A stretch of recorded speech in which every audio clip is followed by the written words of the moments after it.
हमें जीवन में जो सफलता मिलती है उस सफलता के पीछे एक नहीं कई शिक्षकों की छाप होती है। क्या हम उन शिक्षकों को याद रखते हैं जिन्होंने हमें अक्षर ज्ञान से लेकर जीवन के हर क्षेत्र में ऊंचाइयों तक बढ़ने में मदद की? इसी पर आधारित है आज की लघु कथा अध्यापन। मनदीप अपने दोस्त रणदीप से जब अचानक मिला तो बहुत खुश हुआ। बातों बातों में मनदीप को पता चला कि उसका जिगरी दोस्त रणदीप शहर का नामी वकील बन चुका है। मनदीप ने गर्मजोशी से गले मिलते हुए कहा, आखिर तूने अपनी ख्वाहिश पूरी कर ही ली। और तू तो डॉक्टर बनना चाहता था क्या? मनदीप ने उसे बीच में ही टोक दिया। यार, पढ़ाई करने के दौरान ही पिताजी एक्सपायर हो गए और मैं अपना एम पूरा नहीं कर सका।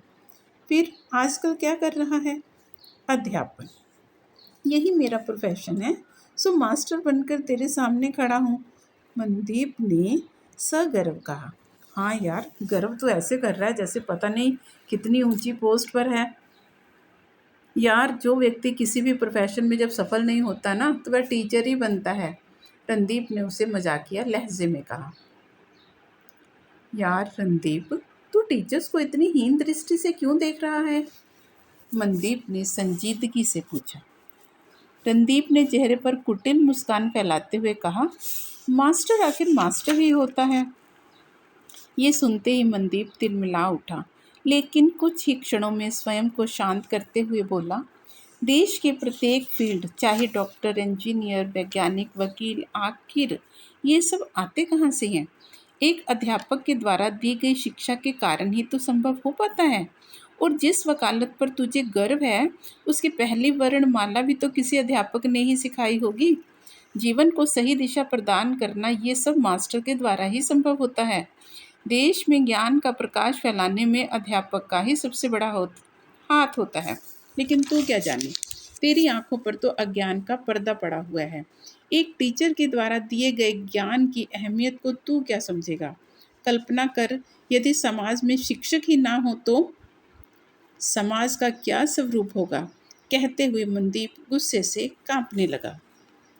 उसकी ये बातें सुनकर रणदीप को अपनी गलती का एहसास हुआ और मनदीप से सॉरी फील करते हुए कहा, यार मुझे माफ़ कर दे, जीवन में शिक्षक का क्या महत्व है उसे मैं भूल ही गया था। जिस शिक्षक को वह छोटा समझ रहा था, उसी की शिक्षा के सहारे तो आज वह इतना बड़ा वकील बना हुआ है। तो कैसी लगी ये लघु कथा, बताइए। क्या आपके जीवन में भी कोई शिक्षक है जिसे आप याद करना चाहेंगे इस कहानी को सुनकर? तो अपने कमेंट्स में उनका नाम ज़रूर लिखिए।